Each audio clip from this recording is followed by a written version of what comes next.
All right, everyone. Class number 2, Parshat Vaeira, and we're going to speak topic on the Parsha, but it's really something a little bit more esoteric. I feel like I'm into a little. There you go. Do it better like this way. And we're going to discuss a topic. It's a little bit deep, so you got to pay attention. I know it's late. I'm an old person. I know. It doesn't work. I know. So I'll just say I was talking Chinese, and that's it. All right. That So works. let's. So the Parsha of Vaeira, Vaeira, second portion in the book of Exodus, the book of Shemot, basically speaks about the 10 plagues, or 7 of the 10 plagues. The end of last week's portion, Moshe goes to God and says, "Hey, you said you're going to make it better, and now it's worse." So God says, "Dude, chill." One of the lessons we get a lot when God speaks to people is, I don't go according to your schedule. I go according to my schedule. So you're impatient. All right, that's a you problem. But when God says, when I say something, can you close the door? A little noise from the fridge. Thanks. When I say something, you can take it to the bank, meaning it's, it's not a question of if it's going to happen, it's going to happen. So Hashem assures Moshe it's going to happen, and the Jewish people are going to go out with plenty of wealth, and God's going to show the Egyptians who's boss, and the computer is doing whatever it wants to do. And you're going to see everything's going to be fine. So in this parsha, we have 7 of the 10 plagues. But we're not really going to speak about the plagues. We're going to mention it very briefly. We're going to speak about really the Exodus, and everybody knows about the Exodus, that we have a Passover Seder. You got a sign over the exit. Exactly. Yes. Yeah. But the Exodus with a T, Exodus with a D. Or, Well, that's derived. yeah. Or we should just put on Leon Ur's book there. We're really going to speak about Pesach, the holiday Pesach. I know we're ways away from Pesach. You'll be here before you know it. We're here before you know it. But we're going to speak about about eating chametz, because this is the first time now, before the Jews go out of Egypt, the Jews are commanded by Moshe, commanded by God, you're not allowed to have chametz on Pesach. And we're going to get into where that ties into character development. Okay? It's okay. You don't have to comment. Well, no, what I was getting at is the difference between chametz and non-chametz didn't exist until they left. Right, but it's introduced to us now with the story. Yeah. So that's what we're going to speak about. Okay, so let's go to the question for discussion. We'll see it on page 21. So if you had to choose, what you say is the key element that would keep you coming back to a restaurant? You have delicious food, friendly, cheerful service, or an establishment willing to go the extra mile? Using smaller matzah. No, nothing to do with Pesach. That's not the question. So which one do you think is the most important? Which one do you think is the most important? It's Wrong the book. first one. Wrong book. No, the third one. Oh. This one. The extra mile. Yep. Larry says the good food. Of Barbara course. says extra mile. Camille says Probably the service. service. The extra mile. So 1, 2. Okay, we have 1. The extra mile covers everything. So Thank you. We have 1, 2, and 3. Well, you can go the extra mile if your food's good. If food's bad. Yeah, but they're using kilometers now. Larry, we'd like to go home sometime tonight. Yeah. Do me a favor. Don't feed him before. This way, he comes with all his No, he energy. made supper, so Yeah, I there you go. can't complain. How was the supper? Number 1 and number 2 and number 3. Delicious food, right? All 3. All 3. So in the service of God. And I used Israeli squash. Oh, look at you, Israeli. So in the service of Hashem, right? Because we're in the service industry. We're serving Him, right? God's the customer, so to speak, and we're serving Him. So when you do a mitzvah, what's the most important?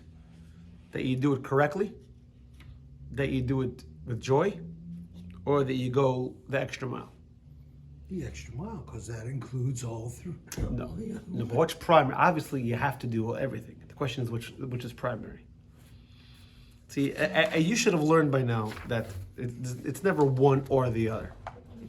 You should know. Okay. It depends. It depends. That's Okay. right. Yeah, no, here it doesn't. You know, that's my standard answer for everything. Right. That's Exactly. Allegedly. All right, so let's get into the prohibition about Passover. We know that there are a lot of things you're not allowed to eat, and a lot of things you're not allowed to do. But certain things you're not allowed to do, and you're not allowed to eat. But there's very few things you can't have anything to do with. Right? So let's say, for example, I don't know, not kosher chicken, right? Are you allowed to own not kosher chicken? Yes. You're allowed it. You own it, yeah. Let's say, for example, let's say your neighbor, you move into a new house, and your neighbor say, "Oh, here's a beautiful pie, not kosher." So he's thinking, "I'll make a dollar." You go to the other neighbor and says, "I have an extra pie. Want to buy it for me for $5?" Right? Saying, let's say, for example, are you allowed to sell that not kosher chicken? That Jews, yeah. Yeah. You're a merchant. Because you just can't eat it, right? And then there's certain things you're not allowed to benefit from. If you have it, you can give it away for free. Let's say, for example, a hamburger, right? Let's say someone gives you a cheeseburger. Cheese on a burger? Cheeseburger. Yeah, Okay. no. So you can't sell it. You can't feed it to your animal, by the way, because that's benefit, because it's in lieu of other food. But if you can give it to your Gentile neighbor, whatever it is, because you're not having benefit from it. But then there are the things that they're so forbidden. Hey, Yosef, they're so forbidden. What's that one? Half tea, half lemon. Well, that's it. Thank you so much. This is how we get it. This is the guy. It's my tardy food. Exactly. But then there is the food that's so bad you can't have anything to do with it. Like chametz. Chametz is a food that you're not allowed to have at all. Forget you can't benefit from it. Forget you can't eat. You can't have anything to do with it. Another example would be anything to do with avodah zarah. Anything to do with idolatry. It's interesting, I was in someone's house yesterday, and I walked in, they have obviously the Jewish house, and they have a Buddha statue. I'm like, what the hell is this doing in a Jewish house? It's idolatry. It's not idolatry, it's just a statue. So I don't know what you're talking about. Do people bow down to the statue? Not to this one. I know not to this one, obviously. I said, but not everybody. I said, yeah, but whatever. So. It's a piece of art. That's what they were trying to tell me. It's a piece of art. I said, generally, you should know. I think my father-in-law once told me. He said, Jewish people, we have an aversion toward engraved images. If we don't have statues. Oh, and give stuff. me your money. That's all engraved. Come on, I'll take care of it Oh, for the you. plates. The plates are engraved. The dollars aren't engraved. Well, it's derived from an engraved No, image. No, I don't know anybody that's in the dark web or anything. So Yeah, exactly. Can't really, even if you gave me the Amen. plates, I wouldn't be able to know where to take them and everything that makes them. Yeah. So the question is, what is it about chametz that's so bad? Why can't he possess chametz? So we're going to get into an idea about it. Again, this is studied in various different levels and everything else. So we're going to study one element tonight. Okay. So we're going to. I told you this is a little esoterical, so you gotta. That's not feeling like this class. That's a big word. Yeah, I know. Thank you. I learned it today, so I want to use it. Just watch it fly over my head. We're Yeah. good. So according to Kabbalah, the world is made up of four elements, four general elements. No, when I say elements, I don't mean like the periodic table. You know, No, I know. what do they have now? 136 something? No, it's 18? 109. No, it's more than nine. More. That's natural element. There are isotopes. No, there's more. I think maybe it's 118 or something. I know Tom Lear wrote a song about it. Okay. All right. Anyway, that's okay. It's not important. It's not important. So in the Torah, and Maimonides quotes this as just How many elements are there? there's four basic elements, and everything in the world is made up of these four elements. Now, when he says the 118. four elements, thank you. See, when he says the four elements, it doesn't mean it means they exist in spiritual and they give energy. It means everything. Even fire is made up of fire, water, earth, and wind. That sounds Everything. That sounds like ancient medieval rhetoric. Alchemists said we have four elements, It's Kabbalistic. and everything is made out of the Those four four elements. elements. Where do you think you got it from? Yeah, that's Hmm? it's very. Where do you think you got it? Where do you think you got it from? Where do you think you got it from? They got it from us? Yeah, Kabbalah talks about it. It's in Kabbalah. Oh, The well, four that's letters good of to Hashem. know. If someone brings it up, I'll let them know. Yeah. So again, this is meaning everything is a compound. Everything is compound is a mixture of these four elements. See text number 1, Maimonides. He says everything you see has the four bodies, and everything, even wind is made up of earth, water, everything. Everything is made up of every material thing that exists. So sunlight's not an element, The sun is made up of all four things. but the light, Light is not a substance. Light is not. that's Einstein. Okay, do me a favor. Stop, read more, talk less. Yeah, he's in rare form tonight. Exactly. That's like you took an afternoon nap. What happened with you? Yeah, he did. Okay, there you go. Isn't a photon a particle? So that's a particle Yeah. is solid. So and it's part of light. So Are you done? Rabbi's having a tough night tonight. You old guys are terrible. See, now you know why we have mechitza and shofar. The troublemakers we send them to them.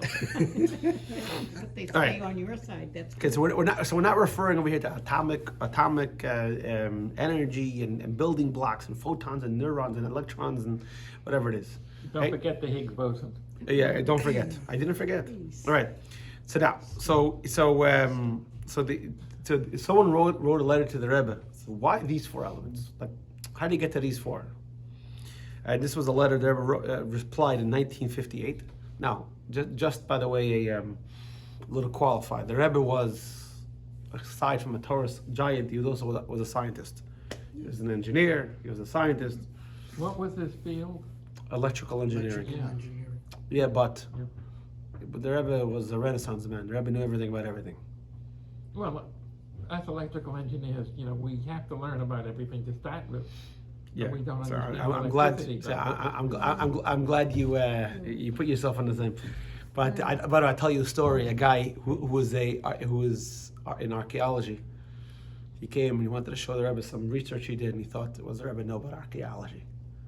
He's gonna go in there and school the Rebbe about archaeology." He came out and says, "The Rebbe knows more about archaeology than I do." And he thought, right.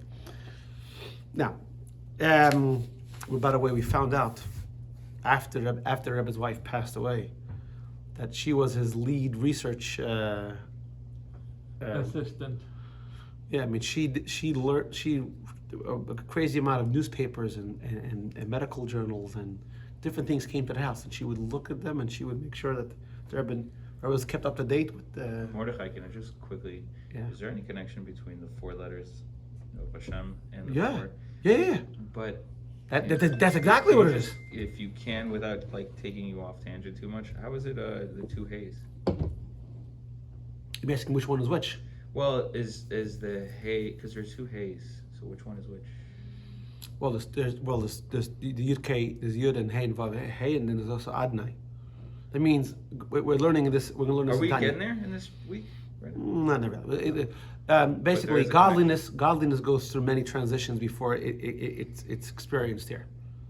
So the four-letter name of Hashem, the Yud and the Tetragrammaton is a much higher level. The Adnai is a lower level. So You ask me which one's which? Well, the Yud is for sure fire. really, The Hey, yeah, the Hey, because fire is the highest. The last Hey is for sure earth. Which one's water? I would imagine Vav is water, because Vav goes down, up to down. I would imagine. I mean, I can't say for certain, but I think so, based on my previous learning. And the Hey probably is wind goes side to side. It'd be Hey. Okay. I think so. I mean, I could work off that. All right. I'll look at. Thank you. So the Rebbe says in text number 2. He said the elements that our sages address are not the foundational sense of being indestructible and indivisible. Because the whole idea of the 118, the table of elements, is to try to get to where that's what it is.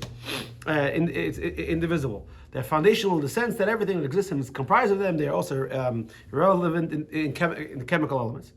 There are those who understand these elements as characteristics, because in other places, the four elements are cold, wet, hot, and dry. They're characteristics. Okay. So everything in the world has the four elements. Now, some obviously are more than others. So you might say, for example, a bird identifies more with wind. There's more it can fly, and a fish identifies more with water, right? And a creepy crawly bug or something identifies more with the earth. We're going to learn in Tanya, by the way. When we get to exactly where in Tanya, I'm not sure. No, we haven't learned it yet. That when something is consumed by fire, what's left? Ash. Alter Rebbe says that ash is the most earthy element of earth.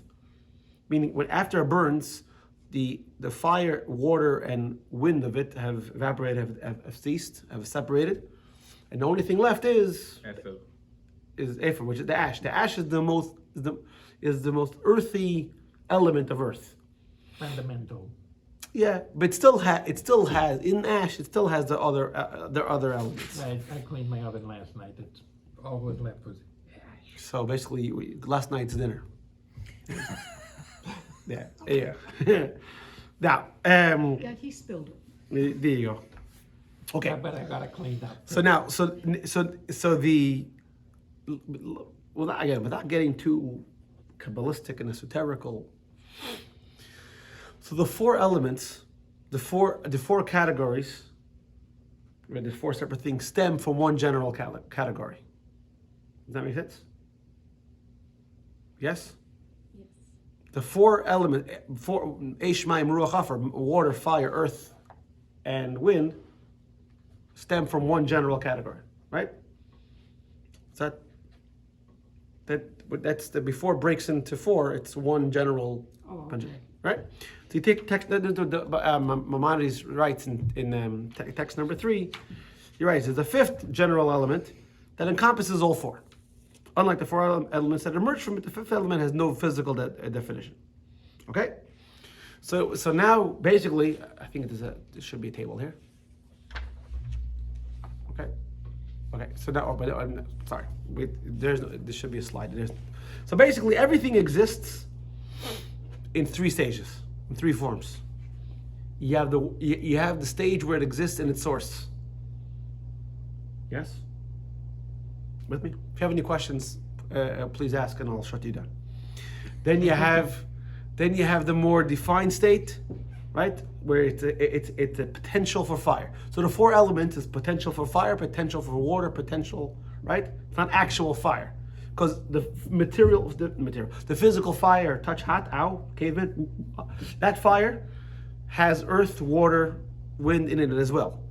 That's the physical thing. So you have the general source for stage 1. Then you have the potential for earth, water, fire, wind. Then you have the actual item. Yes? Any questions? You've been me if I say anything. kick him anyway. Does that make sense? Not really. The fifth. Where does it come from again? No, it's before. So For example, okay. So let me give you a tiny example. Okay. So so I can cut you right in. The Rambam sort of associates it with Aristotle's ether. I'm not sure about the Rambam. It's like I never really. level of. I never studied. It's a state of attainment that is No, wait, equivalent to prophecy, sort of. Let me give you. No. You're going off. Let me. What I understood. Let me compare it to something we learned in Tanya. Okay. So you have the soul. Okay, and inside the soul you have the potential to speak, to walk, to everything else. So you have the godliness, so to speak, and inside the godliness you have the potential to create earth, water. Okay, does that make sense? Okay. So that is it's not a fifth; it's a step above, right? Okay. So now, so far so good. Barbara? Are we good? In other words, it's not a substance, it's a state, basically.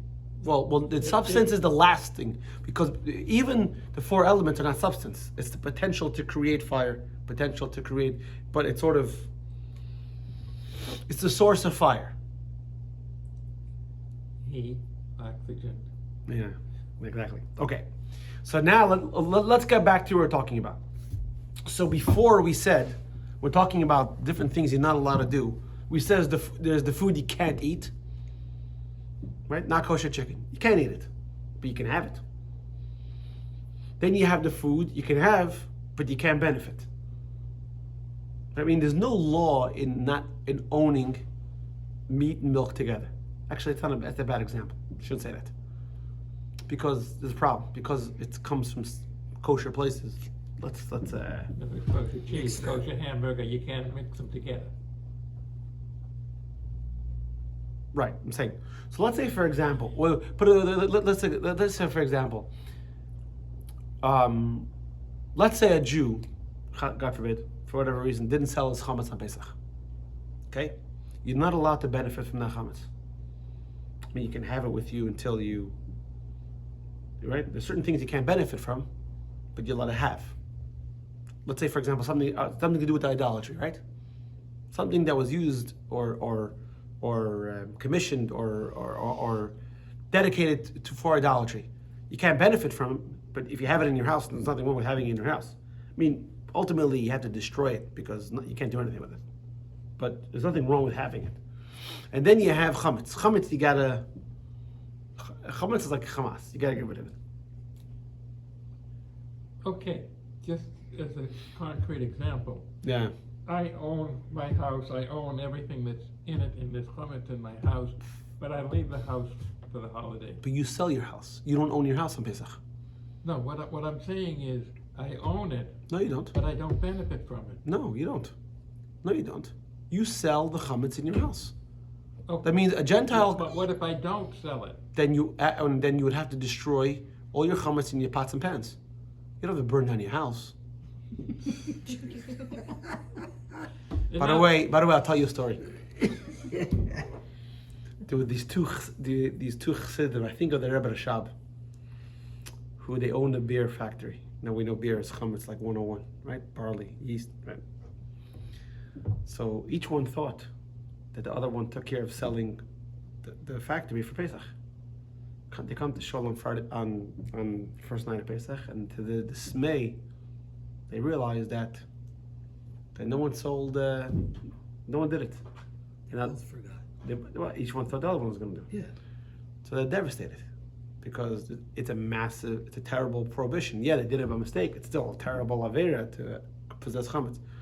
So they go over to the rabbi. The Rebbe. The Rebbe says, "Don't worry, Hashem understands that."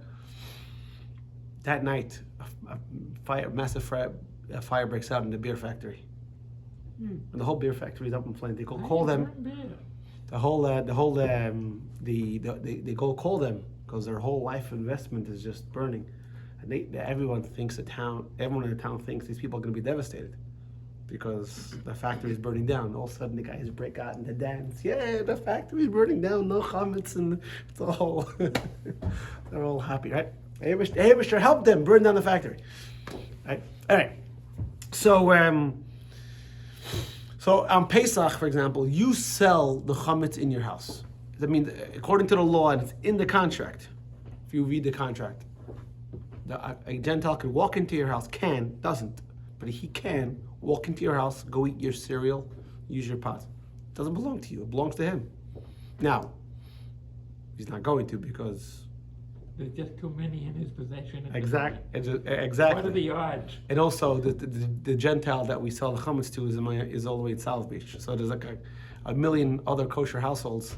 You couldn't sell it to somebody in New York? I can, but my rabbi doesn't. Are we getting to the Parshat this week? We're gonna touch about it a little bit.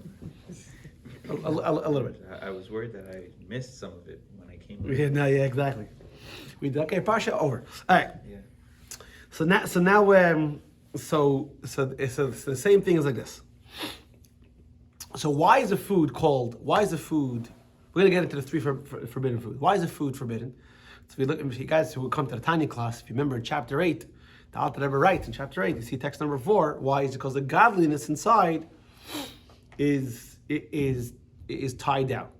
And because it's tied down, it cannot be released, so therefore you can't interact with it. But the interaction can take place in different ways. So you have the interaction where you ingest it. That's one, and therefore you can't benefit from it. So you see text number 5a, the Rebbe writes.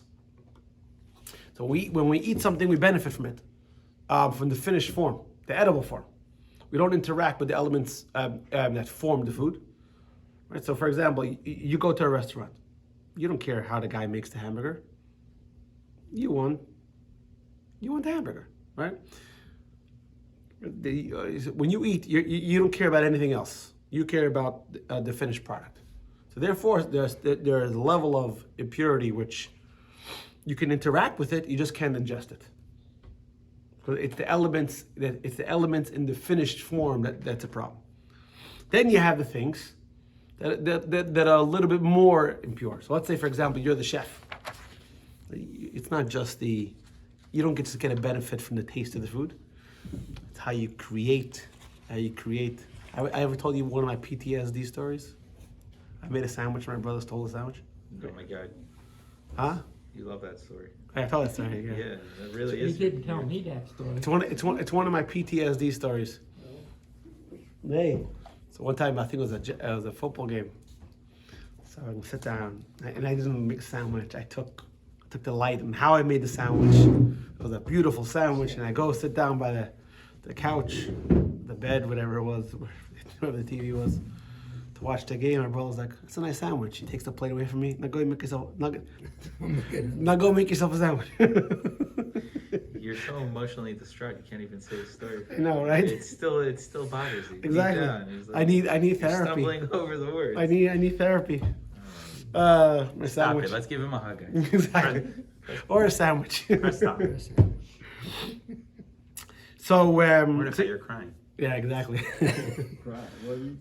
So there's foods that are forbidden to eat that are tied down to unholiness. However, the Rebbe continues, it's crucial to recognize that their holiness only pertains to the outer surface, the finished form.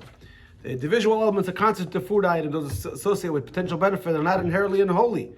Consequently, we may derive benefit from these elements. So there's a food that the unholiness is more external. So you can't ingest it, you can't eat it, but you could benefit from it. Because it's not absolutely, for example, is a horse absolutely unholy? No. You can ride a horse. You just can't eat the horse. Mm-hmm.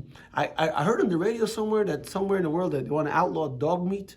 And the people... South Korea. South Korea. South Korea, Yeah, and the people are getting very, very upset. And I want to say I'm with them. Okay.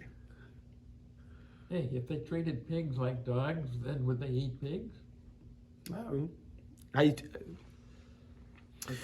Now, so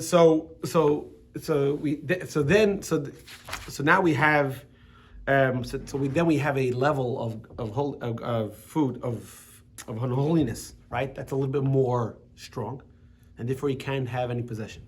But then there's a level of holiness that's so terrible that it's rotten to the core. So you can't have anything to do with it. Because really, what's our job? We speak about this in Tanya. Our job is to elevate. Our job is to make the world better. But something's rotten to the core. There's no one to talk to, right? We spoke about this in last week's Parshat. Did we? Oh no, we spoke about this on Shabbos. Sorry. Mm-hmm. That Moshe goes even to try to save Datan and Aviram. But what happens? He can't. Why? Because they're rotten. There's no hope for them. Even Moshe tries to help them. He can't. So what are you going to do? Right. So look at text number 6. The Rebbe explains. He said by chametz, maybe chametz may not be found in our possession. Why? Because the entire object, even the core that was divested in all its form, is tied to unholiness. This is why ownership is Wait, so Datan and Aviram are considered some of the unholy that you just can't touch? Where's the association with them in this? That was my association. I made that jump myself. So I mean, there's the people that connection are. is they. So I thought you were talking about like a metaphysical or a state or. I'm saying there's some guys that are There are some troublemakers. people that with an neshama, and they're just beyond the pale. No. Actually, the one that we spoke about on Shabbos is no. Every Jew that has an neshama, no one's beyond the pale. Everyone is. Everyone is no. That's not an avirim. They. Sorry if I'm just holding you to your words. No. The it's okay. I made the connection. I was trying to say is that some people you took it to the absolute. I'm saying some people they're so bad that you can't work with them. Okay. That was but the Rebbe actually spoke about on Shabbos. What we spoke about on Shabbos was the Rebbe found good qualities even in Dasan and Avir, even in that they rebelled against Moshe because they really thought they were advocating on behalf of the Jewish people. They did it falsely. Not exactly. They were advocating on behalf of the Reuben tribe. No. In general, there's multiple examples the Rebbe speaks about where they really thought they were advocating on behalf of the Jewish people. All right. So we see over here that so there's different types of we have the three types of food, but there's three types of things that you can partake in, you can't partake in, and then there's things there's no hope for. Let's get to Asaf wants to get into the Parshat, so we'll touch a little bit on the Parshat, just a little bit. I don't want to. Just for you. It's the first time you've ever read this Parshat. Yeah. So in the Haggadah, usually it's like right by Dayenu. So it's kind of in the middle, so no one's really paying attention. The Manishtana is over and the kids are being cute, and now we just want to move it along. But there's an argument over there. That's right, but right by the 10 plagues over there, it's right there, where you spill the wine, or some people do this. Yeah. But we Chabad we spill like this. In fact, we have a whole competition who could spill the least wine, right? This whole still. Why don't we just put a little valve in the bottom of the cup and open yeah. it? Open it. Listen, scientist. Yeah. That's what we pay you for. Exactly. So or have a little spigot in the bottom, So the in the Haggadah it quotes an argument between Rabbi Yossi Aglili and Rabbi Akiva. How many plagues did the Egyptians actually have? So you're gonna say 10? No. Oh, I and then see you somewhere think it was 8. More, a lot more. More than 10? No, they went up to 100 or something. More. Look at text number 7. Look at text number 7. So text number 7. So everybody, Eliezer says, because it says by the plague it says there's the finger of God, and every hand has, and in another place it says it's the hand of God, and every hand has 5 fingers. This is from the Princess Bride. You have 6 fingers. I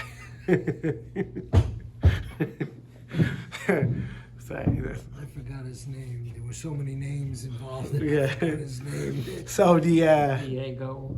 Yeah. Anyway, so we see that this is from the Haggadah. You guys might recognize it. It says, how do you know? So it says that that each plague really consisted of 4. Because the Parshat says he brought the fierce anger, fury, indignation, trouble, and discharge.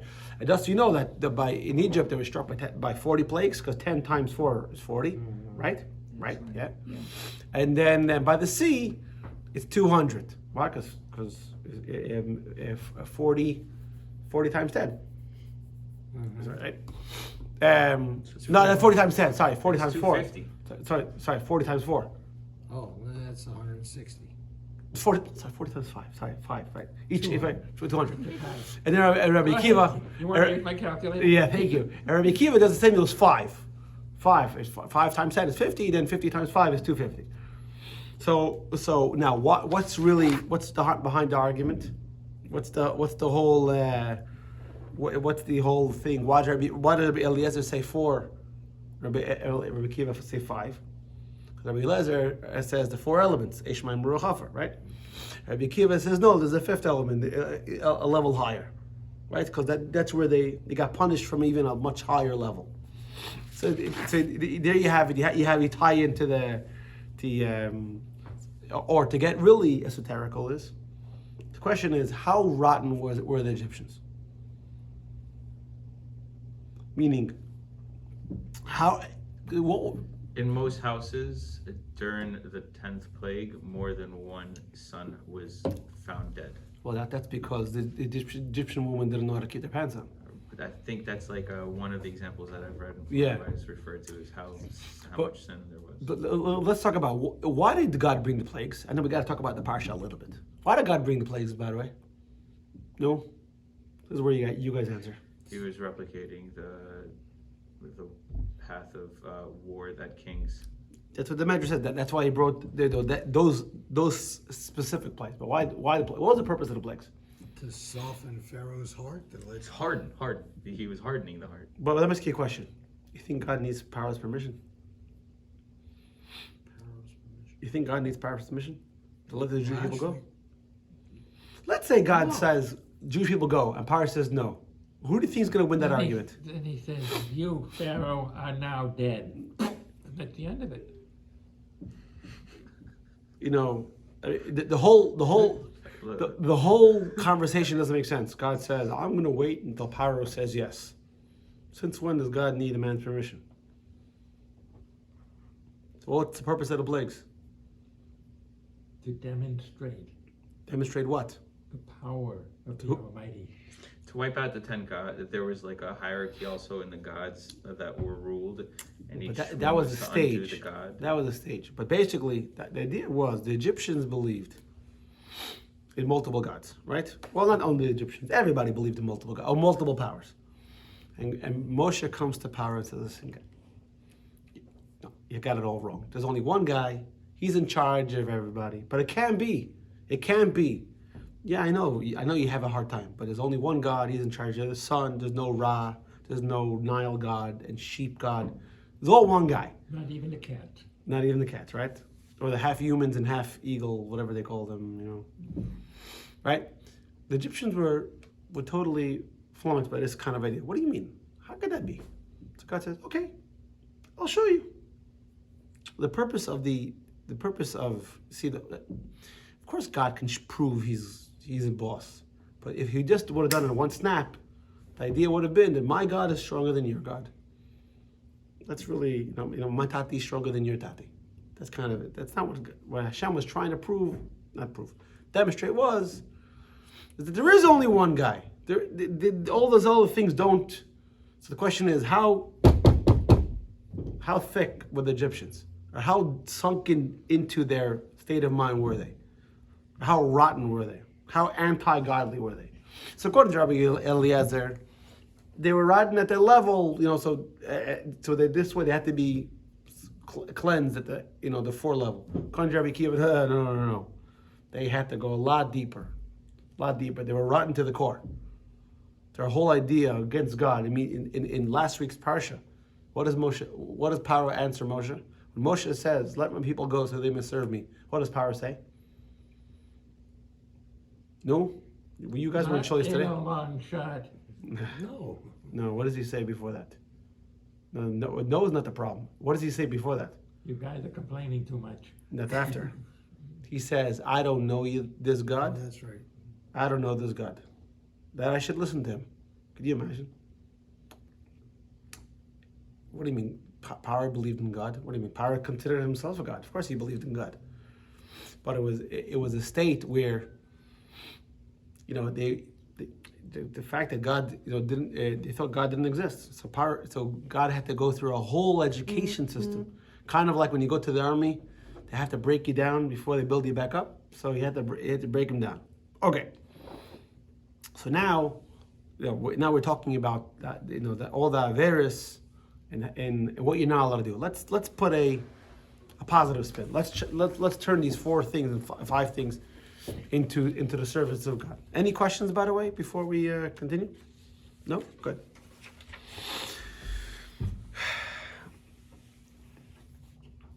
So, in every person you have different levels also. Okay? In you have 4 levels. You have your thoughts, speech, and action, and then you have your will. So this is what the Alter Rebbe, excuse me, this is what the Rebbe, we're a little behind. Where are we? All right, we did this already. Okay. Okay. So there are 4 dimensions in the Jewish soul, the Alter Rebbe writes. You have thought, speech, and action. My dad. Let me just put this on because. Sorry. Okay. And then you have the fourth. The fourth is will. So you can go about just doing the mitzvah. We're going to talk about this a tiny way down the road. You can go about just doing a mitzvah, right? You can just do it. Like going back to the restaurant. You want a drink?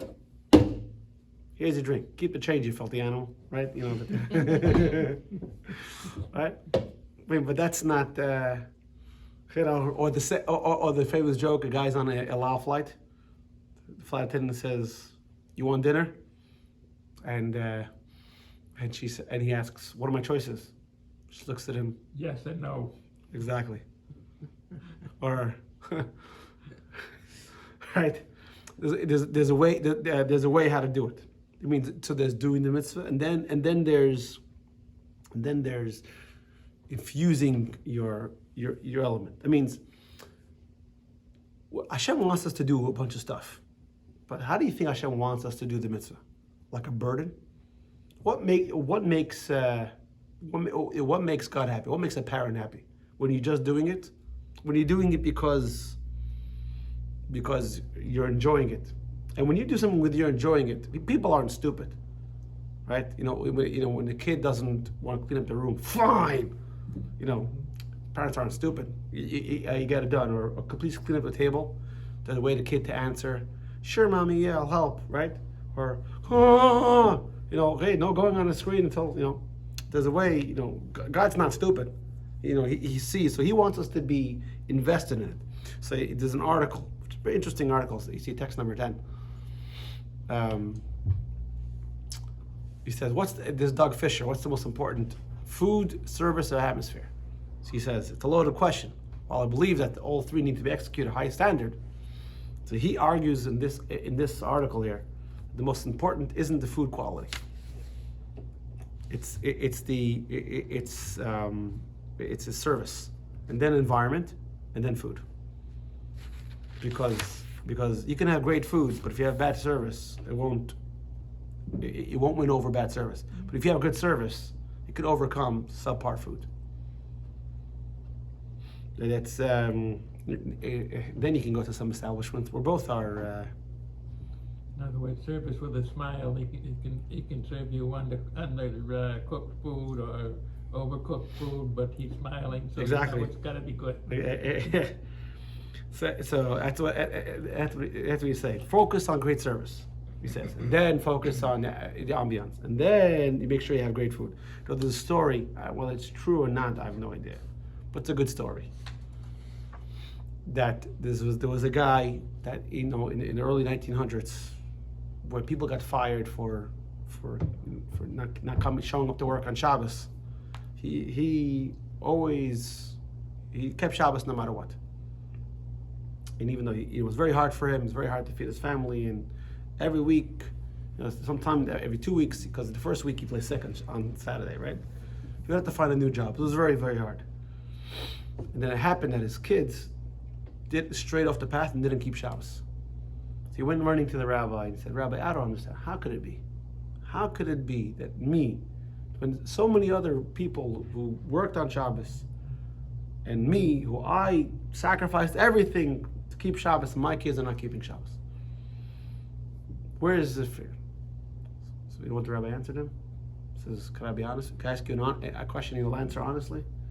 So when you came home on Friday, and what was your attitude after? Were you proud of your self-sacrifice? Or you came home with, begrudgingly and upset?" So he said, "Yeah, I was ticked off because I lost another job." You think the kids are stupid? The kids see that your whole relationship with Shabbos is a negative one. So why would they want that? I mean, he said, in the end, you keeping Shabbos will pay dividends. They'll come back. The rabbi promised him. But it's not enough just to do the mitzvah.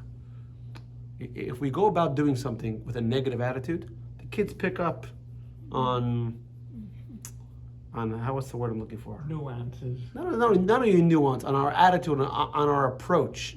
When we do something with enjoyment, the kids feel you can be doing all the right things, but it's like I once heard one guy say, you could talk to your kid all about tolerance and love and everything else, but then the guy cuts you off on the highway and you curse at him and give him the finger.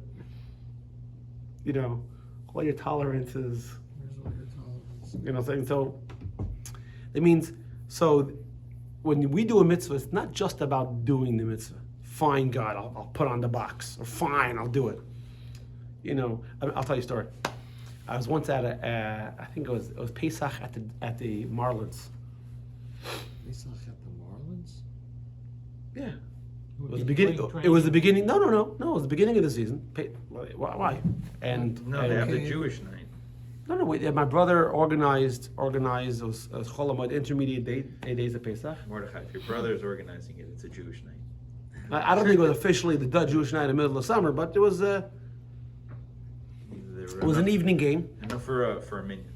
Oh yeah, no. A lot of people there. Everyone needs something to do with their kids. There's no school, and it was in between. I think it was in between innings, and let's make a mini for mincha, quick, right? So they said, you have Lamida, and then you have Tachnun. Tachnun is we ask God to forgive us for our sins. The guy said, okay, no, we'll skip Tachnun. I said, why are we skipping Tachnun? We're gonna miss the game. I said, sorry. If that's what you want to do, I told the guy, I'm not your man to be chazan. I'm not skipping Tachnun for a part of davening for a pitch. Yeah, so the guy, you're davening. Yeah, you're doing the mitzvah. But how are you doing the mitzvah? It's not like God needs you to do the mitzvah. God gives us the mitzvahs for us to do. But God wants us to do it because we enjoy it. Like Maimonides says, you see text number 11a. It is the great service when we rejoice in the fulfillment in God's commandment and demonstrate our love for He who commanded him. And Rabbi Aaron of Karlin wrote, sadness is not a sin. 11b. However, the worst sin can't turn off our heart as much as sadness. A Jew who fails to rejoice with the privilege of being a Jew and serving God is ungrateful. So there's three levels. There's doing the mitzvah, and then there's doing the mitzvah with joy. And now that's the fourth level. And now we come to the fifth element. It's the attitude. Yeah. Now, and now the fourth level usually leads into the fifth one. Because when you're doing something with joy and you're excited, you don't just do it. In Hebrew, there's a term in halacha called lifnim mishuras hadin. You've ever heard that saying before? Lifnim mishurat hadin. Lifnim mishurat hadin means going beyond the letter of the law. You don't just do it. So, for example, a sukkah could have 2.5 walls, right? And it could be space, whatever it is. Or you can do it with, for example, decorations in the sukkah. It's not a mitzvah, right? Or a silver esrog box. It's not a mitzvah. Well, why do people put decorations in the sukkah? Because I enjoy it. So I want to make it even nicer than it's going the extra mile. So in halacha, it's called lifnim mishuras hadin. So if you go to a business, right? I remember I was at. Wouldn't that translate into follow the letter of the law? No, going beyond. Left. Lifnim. Lifnim mishurat hadin. Lefi. No. Lefi ashurat hadin. Lifnim. Yeah. So and look at the text number 12. So this Jody Cook writes in her, says, humans want to be valued. When you show them that they matter to you. I know a rabbi, I'm not going to say who. He has a guy who's a Christian. He likes to come to the synagogue and everything else. The wealthy guy. So when he was sick, the rabbi brought him chicken soup, homemade chicken soup. The guy was so impressed. He gave the synagogue $1 million. Right? It means the rabbi didn't have to do that. right? People like to feel that that they're special, and you'll go back to a business because they went, they did something he didn't have to. So it means when you do a mitzvah, you do it a little. So just like chametz on one hand is the worst of the worst. So yes, you could do a mitzvah. That's that's starter. Then you do a mitzvah you're excited. You say, I'm doing God's mitzvah. I'm not just gonna do it. I'll buy myself. So for example, a lulav. I'm going because a lulav you could buy a nice lulav, a nice red. What's the difference? Same kosher? Yeah. The asterisk is kosher, or the talus. But in everything you do, you can always do it a little better. Now, why are you doing it better? Because out of love, and it's special to you. And this is what we find by the plagues. The prosecuting angel comes to God by the plagues and says, "I don't understand. Why are you punishing the Egyptians, and you're not punishing the Jews? They're the same miserable people." So he says, "No, it's not true. The Jewish people have an element of connection. They do something for me that's totally altruistic." The plagues didn't affect Goshen? That's an argument. The last five. I learned it literally maybe today or yesterday. It's a debate. It's very recent. So the last five, for sure, didn't, because that's where clearly in the Torah it says "V'hiflu Hashem." Well, but the question is the first five. Did the first five affect some people in Goshen also? No, the land of Goshen.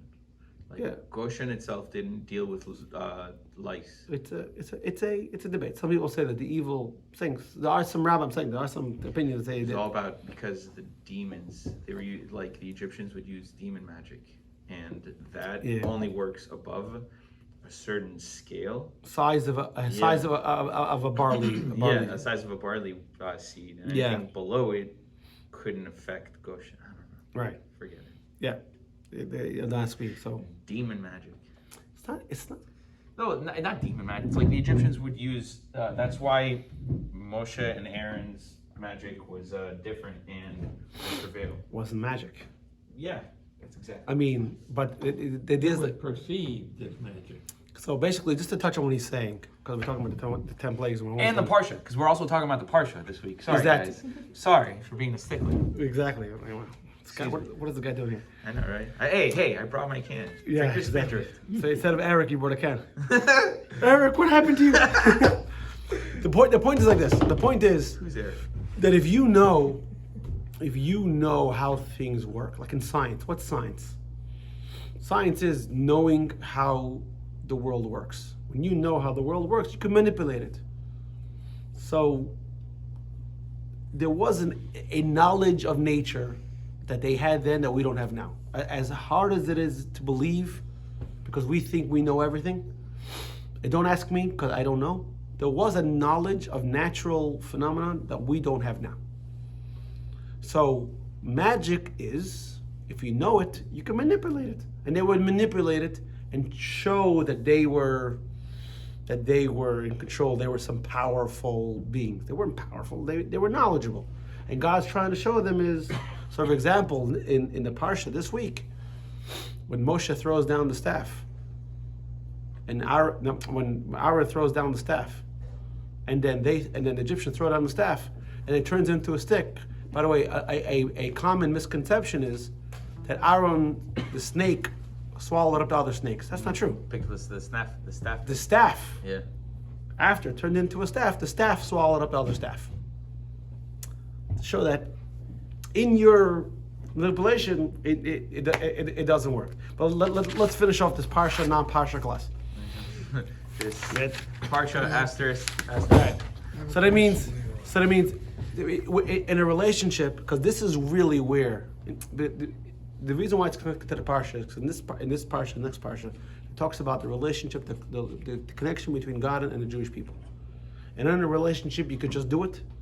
You could do it with joy, or you can go beyond the letter of the law. You can go beyond what your capacity, right? So let's say, for example, you have tickets to the Dolphins or in the playoffs, right? Just for 1 week. Just for 1 week. Who are they playing? Who are they losing to this week? The Kansas City. Yeah, okay. Yeah, but they're gonna be playing, they said, in 0-degree weather. Yeah, alright. So I can't imagine. It's them So let's say- native so let's- weather If I had for the tickets, Dolphins. Yeah. I'd be Then the selling ma- them real quick because I'm not going But to at least 0 there's not a degree foot weather. of snow on Right. the So table. let's say for example you had tickets to the Dolphin game, right? And let's say you find out your tickets and you find out it's on Shabbos. Or let's say something happens with your kid, I don't know, and you say, I have tickets to the Dolphin game, but I'm not going. Not because you don't want to go to the Dolphin game, you want to go to the Dolphin game. Or let's say, or I'll tell you a better one. Let's say the Dolphins are playing on Shabbos. So you shall leave my TV on. I'm not going to do anything. I'm going to leave my TV on. I won't touch any buttons. They'll be on. You say, no, I'm not going to do that. Why? Because it's not Shabbos. You're not breaking any. You wouldn't break any law by leaving the TV on, but it's not Shabbos. So you're doing something that's what it's about. Right? Let's keep on. I told you about the rabbi way back where I was the president of the congregation. His kids would want to watch television on Shabbos, so they left the TV on and closed the door. Did he really do that? Yes, Yeah, I know a lot of kids have done that. yeah. This is an Orthodox rabbi we're Yeah, talking so about. I mean, like I I never said, knew he did that. Yeah, he did it. I mean, it happens. Listen, you fall. Listen, I'm saying the Dolphins. It was the Yankees. I mean. Definitely not the Red Sox. Yeah, exactly. The Red Sox, it would be worth it if they were playing the Yankees. and Listen, winning. when I was a kid, when I was 15, 13, 14, 15, I was stupid. Yeah, sure, I was stupid enough to do this kind of things. I remember one time when I was this age, I think I was 13 or 14, the Rangers were playing Game 7, and I literally prayed to God that the Rangers should win. I mean, sometimes you're young and stupid. I Wait, mean, did he hear? Did he pay attention? Did he Double overtime, Stephen Montel, wraparound goal. Yeah, baby. hear? Yeah. Were you happy? Well, That he was- ecstatic. Yeah, Why don't sure. you pray for $1 million instead? Because when you're 13, you're stupid. He's busy- All right, key points. It was between that and God, please just let me enjoy my sandwich this week. Exactly. All right, everything that exists is comprised of 4 elements: heat, cold, dry, and then there's the 5th element, which is the intelligible. It would consist of all 4. Then you have forbidden. We have 3 stages. Just to Forbidden add a eat little things- nuance from Chabad.org. He also accepted the Aristotelian notion of a 5th element called ether, which he identified with the celestial spheres that surround the earth. Which, by the way, I just want to contextualize your thing better. Maimonides wrote these things, a lot of these things, in Guide to the Perplexed. Now, the Guide to the Perplexed is not a book for We're not everyone. referencing the guys. This is just like a general thought. This is No, but he wrote. But where did he write it? It's not attributed to the guy to the. I'm saying, but a lot of these things, but Like, Maimonides this is a talks different about kind Aristotelian theories are in the Guide to the Perplexed and other letters. It was just at the time Don't- people were trying to. But saying a lot of these letters, a lot of these works are dealing to people that you can't just go to them and say the Torah says and therefore it is. You know what I'm saying? Yeah. Maimonides had to present to them an argument in Torah based in what's called common knowledge. So the Guide to the Perplexed is not for everybody. It's for the perplexed. So It's for me. no, I mean, but by the way, perplexed is a wrong word. By the way, the word nevuchin doesn't mean perplexed. The way they finish it off to explain what he's saying, he preferred a more rational and philosophical approach to understanding God and His creation. I mean, there's some rabbis you go to them and say, "This is what God said, and this is what the Torah says." That's it. But for the person who's nevuchin means lost, person's asking questions. So just to go to them and say that's what the Torah says, that doesn't answer the question. You have to find what's called a contemporary packaging for Torah. That's what. All right, guys. All right. We done? Yep, we're done. Have a good week. God willing, we'll see you next week at my house.